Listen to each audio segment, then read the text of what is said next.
Pour comprendre d'où vient l'État islamique, il faut remonter le temps jusqu'à l'intervention américaine et britannique en Irak le 20 mars 2003. Les raisons alors invoquées par les États-Unis sont la lutte contre le terrorisme. L'Irak est présenté comme un des viviers du terrorisme d'Al-Qaïda. Il faut aussi éliminer des armes de destruction massive et chimique qu'est censé détenir ce pays. Enfin, l'arrestation du dictateur Saddam Hussein permettra l'instauration d'une démocratie et la pacification de l'Orient par un effet d'exemple. At this hour, American and coalition forces are in the early stages of military operations to disarm Iraq, to free its people, and to defend the world from grave danger. On my orders, coalition forces have begun striking selected targets of military importance to undermine Saddam Hussein's ability to wage war. Après seulement 19 jours de combat, l'armée américaine défait facilement l'armée irakienne. Le président George W. Bush déclare officiellement la fin des combats le 1er mai 2003. Sur le terrain, la victoire est totale. Pourtant, rapidement, aucun des éléments justifiant cette intervention militaire n'est découvert par les forces occidentales sur le terrain. C'est un gigantesque mensonge. Les Américains voulaient faire une guerre et il n'y avait pas raison de la faire. Tous les arguments sortis par les Américains pour justifier cette guerre étaient des arguments de propagande. America faces an enemy who has no regard for conventions of war or rules of morality. Toutes les bêtises qu'il ne fallait pas faire, tous les risques, tout ça avait été montré dans des notes extrêmement précises à Rumsfeld et à Bush.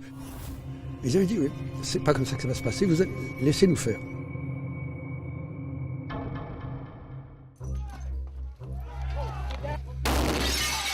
Outre une intervention militaire non fondée, l'Amérique commet une série d'erreurs fatales dans un pays dont elle ignore à peu près tout.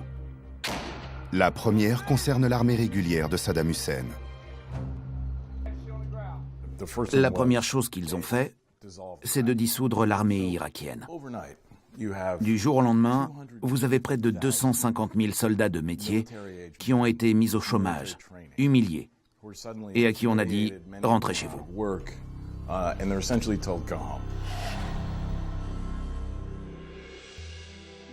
Les Cuba fait partie du premier gouvernement libre d'Irak en 2005. Il est alors le conseiller du Premier ministre Ibrahim Al-Jafari et porte-parole de son gouvernement. Tous ces soldats expérimentés et leurs officiers n'attendaient qu'une chose, qu'on les appelle pour servir leur pays. Ce ne sont que des militaires, ils obéissent aux ordres. Personne ne les a rappelés. Ils se sont retrouvés sans solde. Il était donc logique qu'ils se révoltent. Considérant l'instabilité régionale chronique dans la région, il fallait clairement s'attendre à ce que le feu prenne à la moindre étincelle en Irak et au Moyen-Orient. L'homme qui prend toutes les décisions au nom des États-Unis est Paul Bremer. Ce haut fonctionnaire qui dépend du ministère de la Défense des États-Unis est nommé le 6 mai 2003 comme directeur de la reconstruction et de l'assistance humanitaire en Irak.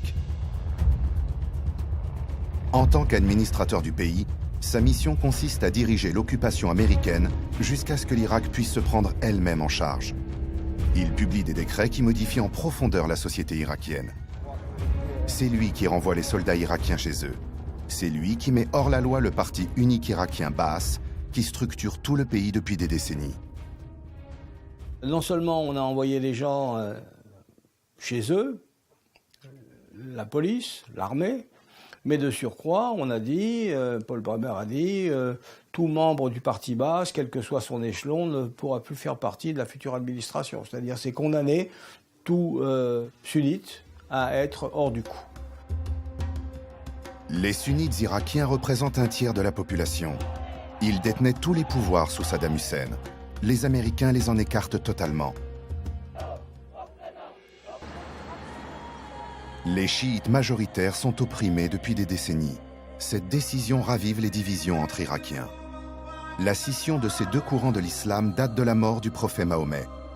Pour les sunnites, le Coran est une œuvre divine. Nommé par les hommes, l'imam fait office de guide entre le croyant et Allah pour la prière. Au contraire, les chiites considèrent l'imam comme le guide de la communauté, tirant directement son autorité de Dieu. Conséquence, Alors que les sunnites acceptent que les autorités religieuses et politiques soient fondues dans la même personne, les chiites prônent une séparation claire.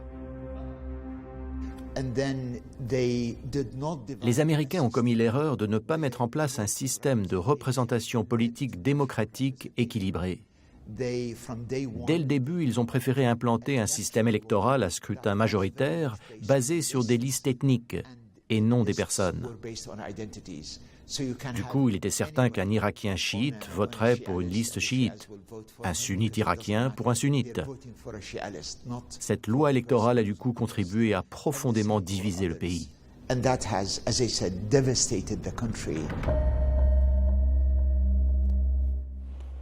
Seconde erreur américaine en créant le Conseil de gouvernement intérimaire irakien à l'été 2003.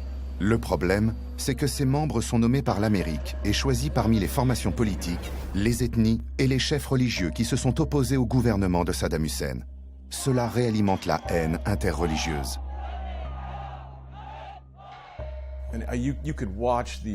Vous ne pouviez que constater la montée de la révolte pendant toute la première année d'occupation.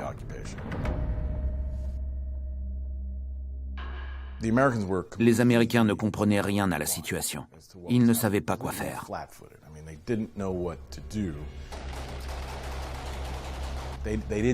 Ils ne parlaient pas un mot d'arabe. Ils n'avaient aucun traducteur. La révolte s'est étendue comme une traînée de poudre. Vous pouviez la voir sur les visages de ces jeunes adolescents irakiens. Les Américains les arrêtaient, leur mettaient des sacs sur les têtes et les embarquaient.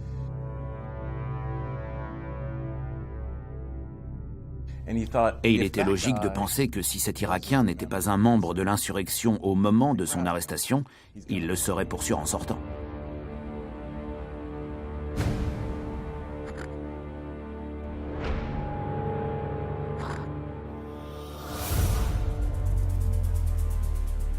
Une autre donnée dont les Américains n'ont pas du tout tenu compte, c'est l'organisation tribale de la société irakienne. Si vous tuez un homme, c'est déclarer la guerre à toute sa famille et toute sa tribu.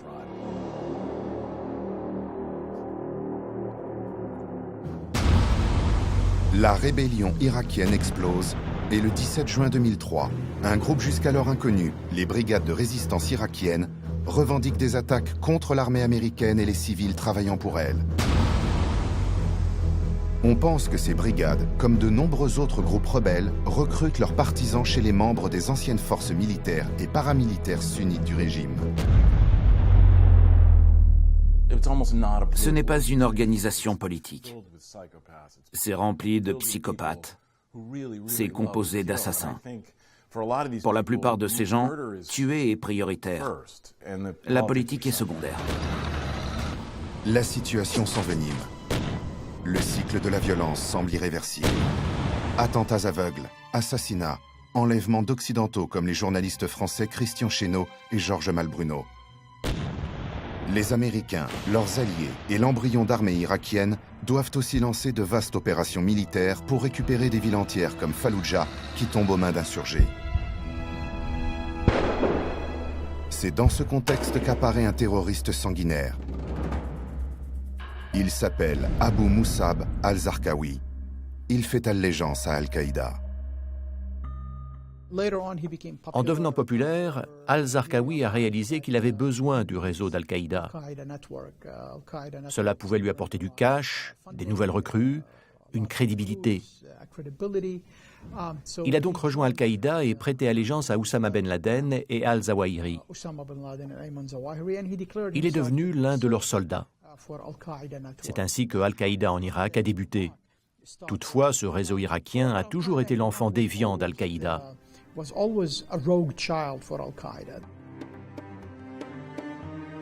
Dans la très longue traque pour capturer al-Zarqawi mort ou vif et la chasse aux membres d'Al-Qaïda en Irak, Chris Simons, l'un des agents les plus décorés du contre-espionnage américain, a joué un rôle clé. Il a fait partie des équipes mobilisées pendant 5 ans pour le capturer mort ou vif. Il y a eu de nombreuses opportunités de promotion rapide au sein de ce groupe terroriste.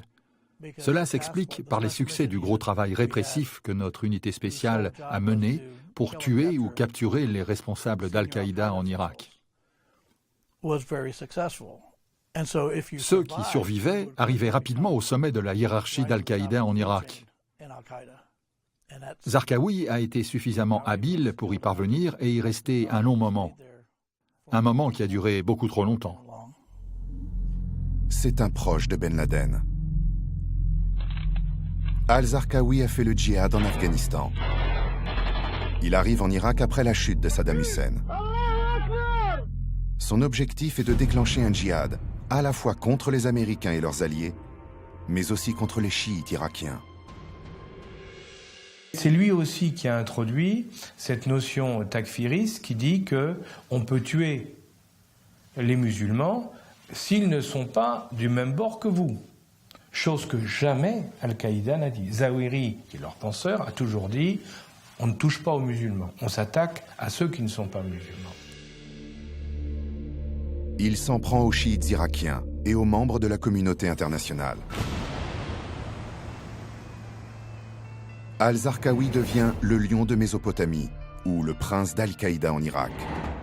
Les attentats sans fin perpétrés par son organisation engendrent le chaos et font de très nombreuses victimes.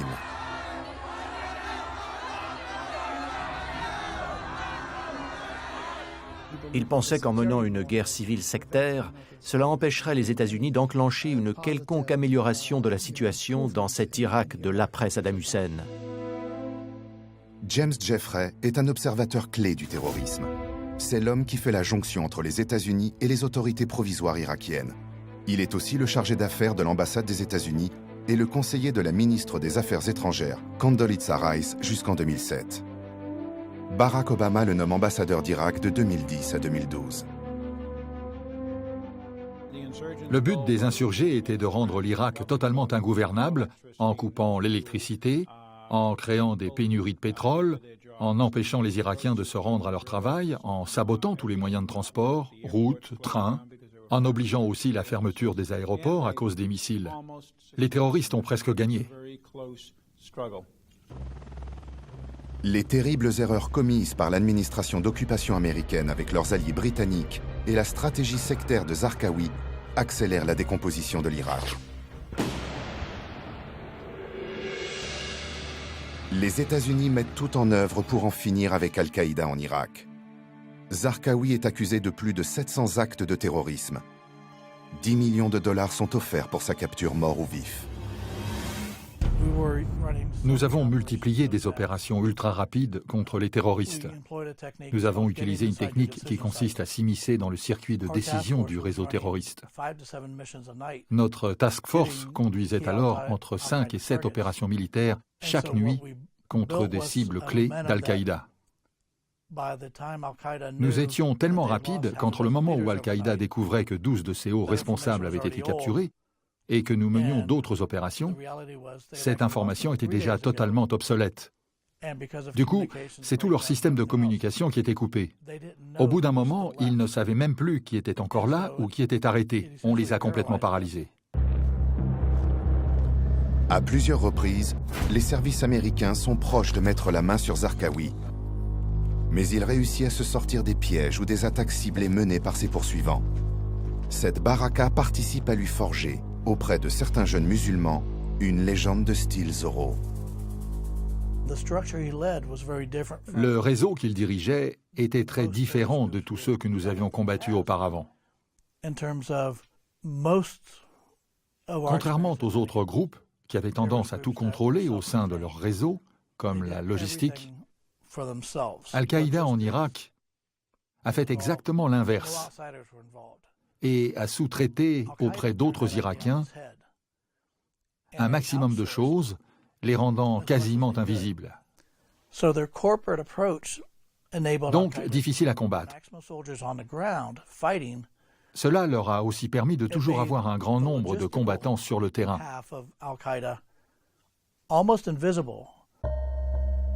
En juin 2006, l'état-major américain localise finalement Al-Zarqawi avec 100% de certitude. Le commandement de la Task Force 145 anti-Zarqawi dont fait partie Chris Simons lance l'attaque.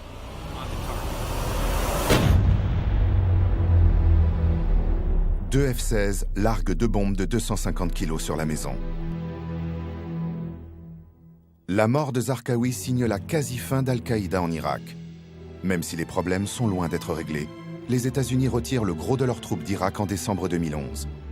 Une promesse du nouveau président Barack Obama.